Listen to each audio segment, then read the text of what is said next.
मेरे प्यारे बच्चों, आज का आपका टॉपिक है कर्मवाच्य। कल की श्रृंखला में आपने कर्तृवाच्य के बारे में पढ़ा था। तो कर्तृवाच्य जैसे शब्द को उच्चारण जब हम कर रहे हैं तो यहाँ पर सीधे ये समझ में आ रहा है कि कर्तृवाच्य का मतलब क्या है, कि यहाँ पर कर्ता की प्रधानता।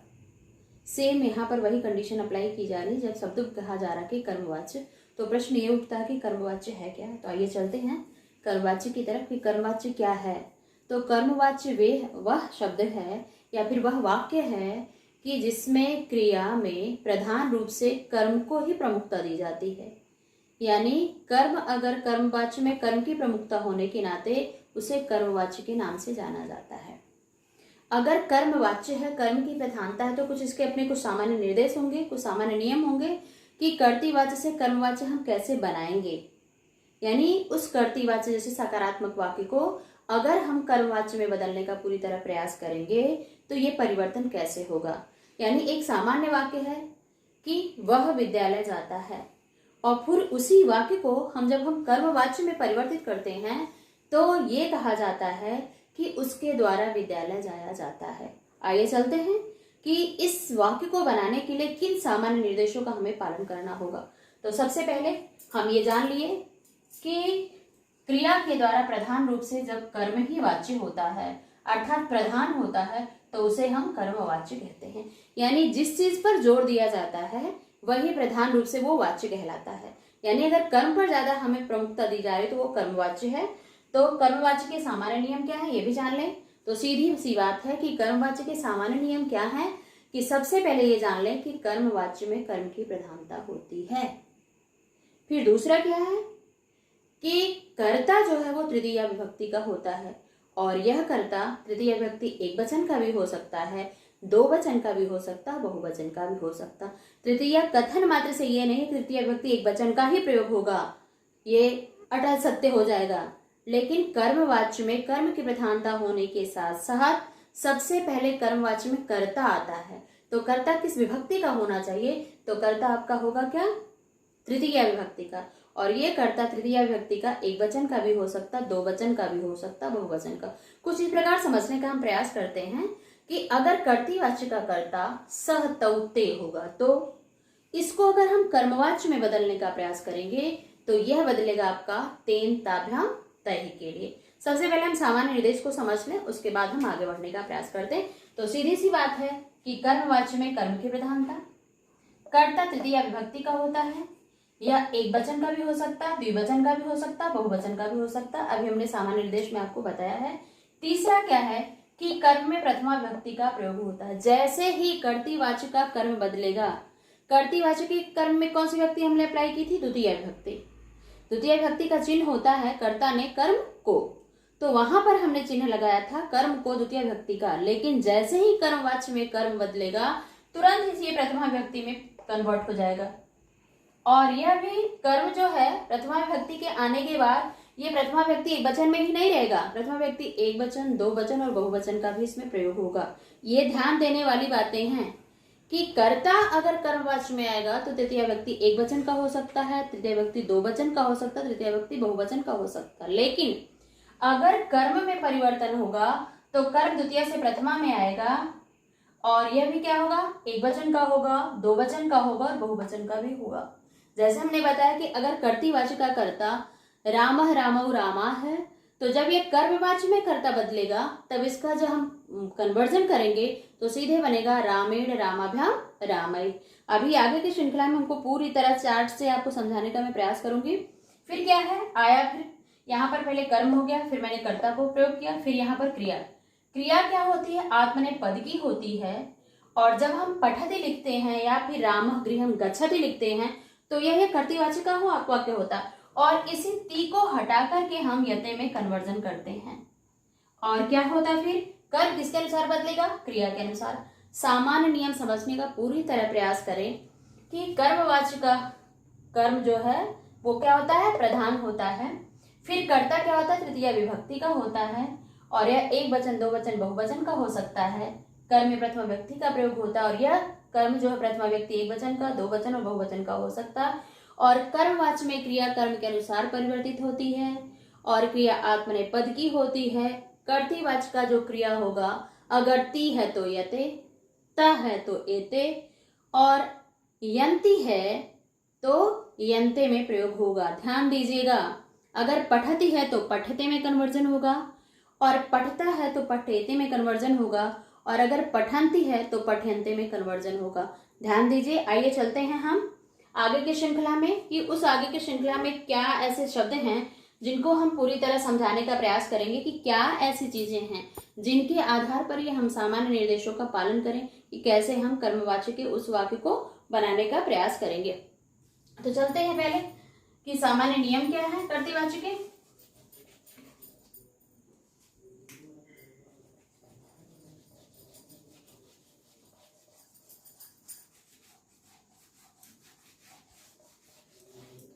सबसे पहले यहां पर हम ये समझने का प्रयास करेंगे कि कैसे हम कन्वर्जन करेंगे। अभी आपने कर्तृवाची में पढ़ा था कि सह पुस्तकम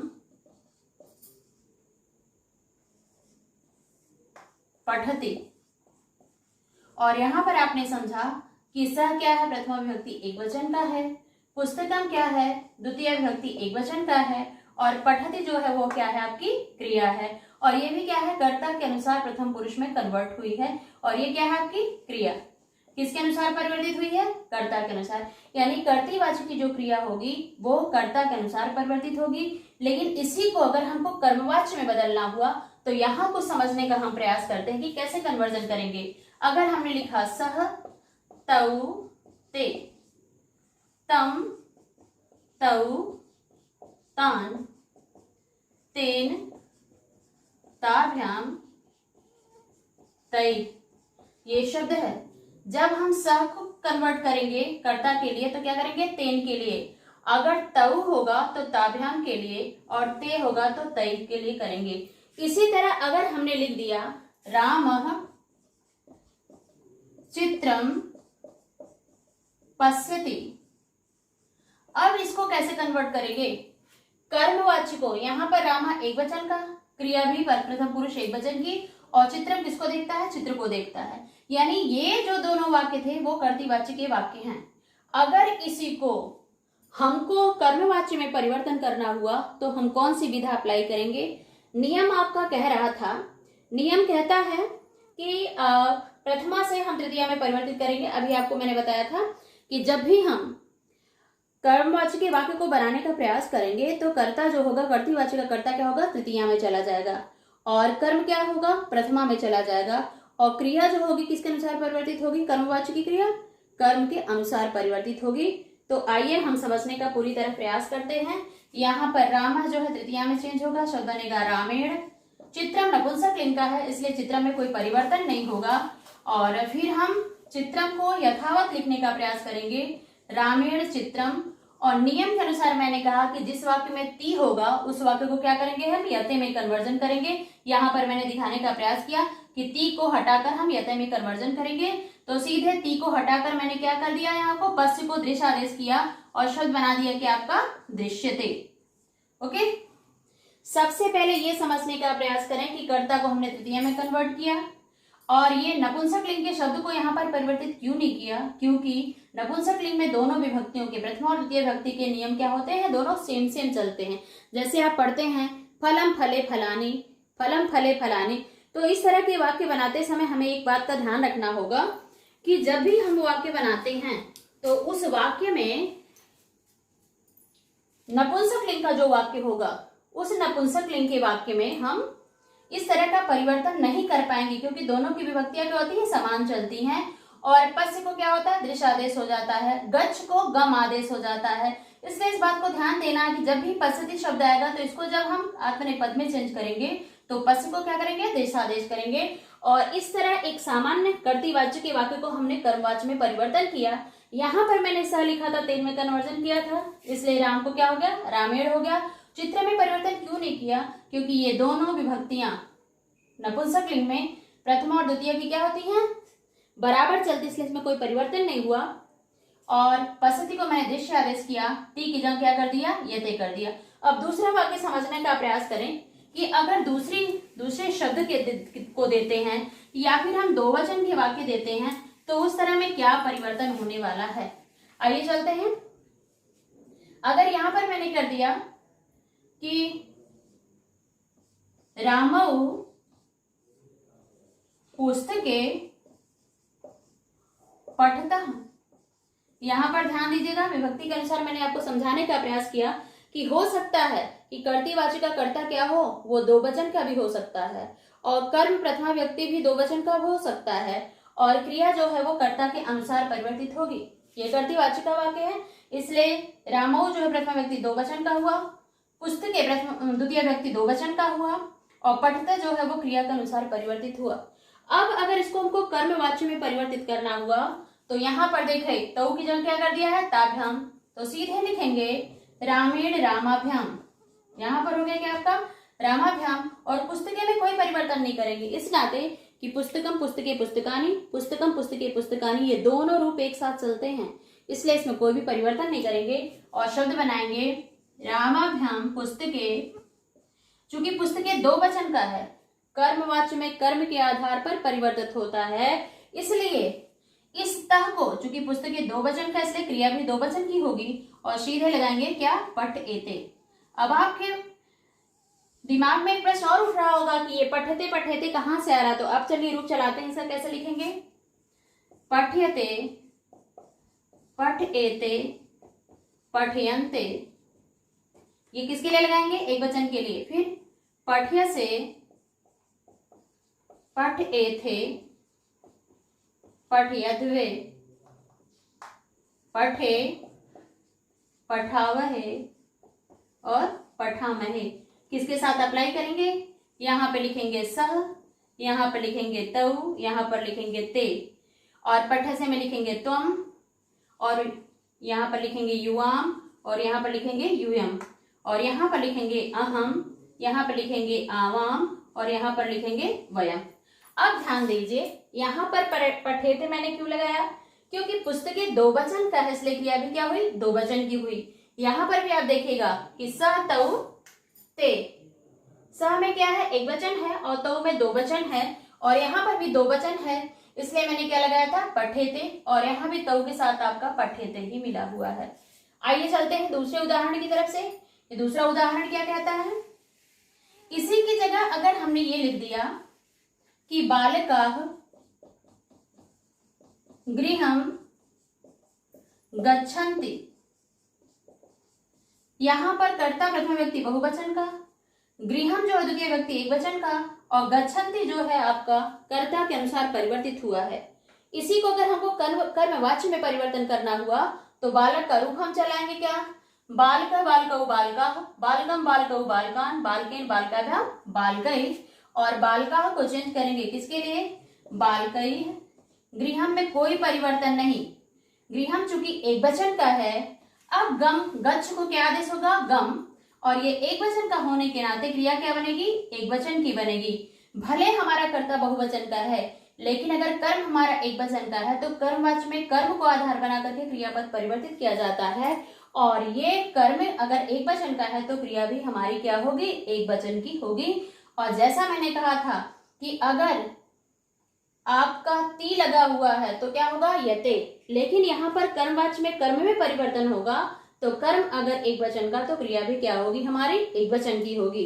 गम्यते गम्यते गम्यन्ते, गम्य से गम्य थे गम्यध्वे, गमे गमावहे और गमामहे, इस तरह का रूप चलेगा। सबसे पहले इसे देखने का प्रयास करिएगा, ये है आत्मनेपदी धातुओं के रूप, यहां से उठाएंगे तो ये कर्मवाच्य में परिवर्तन करेगा, और ये जो है परिवर्तन आपका कर्तृवाच्य के लिए, स को तेन में ये कर्मवाच्य के लिए, तऊ को ताभ्याम में कर्मवाच्य के लिए, ते को तै में कर्मवाच्य के लिए। आइए हम चलते हैं कि अगर हमको कर्मवाच्य से कर्तृवाच्य में परिवर्तन करना हुआ तो कौन सा हम नियम अप्लाई करेंगे। सेम वही नियम अप्लाई करेंगे जैसे हमने कर्तृवाच्य से कर्मवाच्य को बनाया था, यानी कर्तृवाच्य बनाने के लिए हमें एक सकारात्मक वाक्य को जानना सबसे ज्यादा जरूरी है। यानी कर्तृवाच्य में कर्ता प्रथमा व्यक्ति का, कर्म द्वितीय व्यक्ति का, और क्रिया कर्ता के अनुसार परिवर्तित होगी। क्रिया हमेशा परस्मैपदी पद की होगी। अगर कर्ता एक वचन का तो क्रिया भी प्रथम पुरुष की होगी, और अगर कर्ता दो वचन का प्रथमा व्यक्ति दो वचन का तो क्रिया भी प्रथम पुरुष दो वचन की ही होगी। और कर्मवाच्य में जब इन्हीं को हम परिवर्तित करते हैं तो कर्ता तृतीया का हो जाता है और कर्म प्रथमा का हो जाता है। परिवर्तन तब क्यों होगा? जब कोई कर्म जो है नपुंसक लिंग का होगा तब उसमें हम द्वितीया से प्रथमा बनाने में कोई भी परिवर्तन नहीं करेंगे। लेकिन अगर कर्म एक वचन का है, जैसे बालका है, तो अगर ये द्वितीय विभक्ति में जाएगा तो बालकम हो जाएगा। विद्यालयम है और अगर ये प्रथमा में जाएगा तो विद्यालय बन जाएगा। इसलिए इसको ध्यान रखना होगा कि पुल्लिंग और स्त्रीलिंग वाले वाक्यों को जानना पड़ेगा। नपुंसक लिंग में कोई परिवर्तन नहीं होता, लेकिन पुल्लिंग वाले वाक्य को बनाने के समय हम राम के शब्द का प्रयोग करेंगे। स्त्रीलिंग के शब्दों का कन्वर्जन करने के लिए हम बालिका शब्द का करेंगे। लेकिन नपुंसक लिंग में कोई भी परिवर्तन प्रथमा द्वितीय में नहीं होता, इसलिए हम नहीं करेंगे। याद ये रखेंगे कि कर्मवाच्य का कर्म अगर एक वचन का तो क्रिया भी हमारी एक वचन की होगी। अगर कर्म दो वचन का तो क्रिया भी हमारा क्या होगा? दो वचन का होगा। और अगर कर्म बहुवचन का तो क्रिया भी बहुवचन की होगी। और अगर ये एक वचन का तो यते, अगर ये दो वचन का तो एते, और अगर ये बहुवचन का तो क्या होगा? यन्ते। इस तरह के वाक्य बनाए जाएंगे। आइए फिर चलते हैं कि अगर कर्मवाच्य के वाक्य है, कर्मवाच्य के वाक्य को अगर हम कर्तृवाच्य में परिवर्तन करते हैं तो क्या होगा? आइए चलते हैं, वाक्य को ध्यान से देखिएगा कि किस तरह हम परिवर्तन करेंगे और इसको समझने का पूरी तरह प्रयास करिएगा।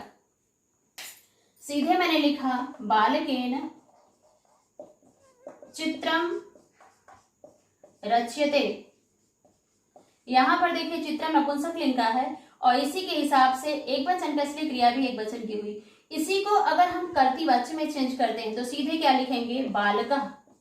यहाँ पर चार्ट के थ्रू मैंने समझाने का प्रयास किया, स को तेन में चेंज किया, इसलिए तेन को मैंने कह कर दिया। और चित्र में कोई परिवर्तन नहीं करेंगे क्योंकि ये कर्तृवाच्य का वाक्य बना रहे हैं, नपुंसक लिंग का वाक्य है, इसलिए कोई परिवर्तन नहीं। बालका चूंकि एक वचन का, इसलिए क्रिया भी एक वचन की होगी, प्रथम पुरुष एक वचन की। ये लीजिए वाक्य बन गया आपका कर्मवाच्य से कर्तृवाच्य को परिवर्तन करने के लिए। इसी की तरफ फिर हम लिख दे रहे हैं कि सीता भोजनम पचती, ये कर्तृवाच्य का वाक्य है। और इसी को अगर हमको कर्मवाच्य में बदलना हुआ तो सीता स्त्रीलिंग की है और स्त्रीलिंग द्वितीय व्यक्ति का प्रयोग करेंगे। सीतया भोजनम में कोई परिवर्तन नहीं, नपुंसक लिंग का शब्द है और ये शब्द बनेगा भोजनम एक वचन का, इसलिए यते जोड़ देंगे ती की जगह। शब्द बनेगा कि आपका पच्यते। यानी आपके दो ही वाच्य हैं, आपके बोर्ड के पाठ्यक्रमानुसार जो परिवर्तन होता है वो दो ही बताए गए हैं वाच्य आपके, यानी कि कर्तृवाच्य से कर्मवाच्य बनाने के लिए और कर्मवाच्य से कर्तृवाच्य बनाने के लिए। यानी इन नियमों का अगर आप पालन करेंगे तो आराम से समझ लेंगे कि किस तरह से हम वाक्य बना सकते हैं और इनको जानना बहुत जरूरी है। कल भी मैंने चार्ट के थ्रू आपको समझाने का पूरी तरह प्रयास किया था। ये आपका शब्द रूप और ये आपका धातु रूप, ये अप्लाई होगा किसके लिए? कर्मवाच्य बनाने के लिए इन शब्द रूप का हम प्रयोग करेंगे। और ये क्या है? कर्तृवाच्य बनाने के लिए। कर्तृवाच्य में बनाने के लिए सब को तेन चेंज करेंगे, कर्मवाच्य के लिए।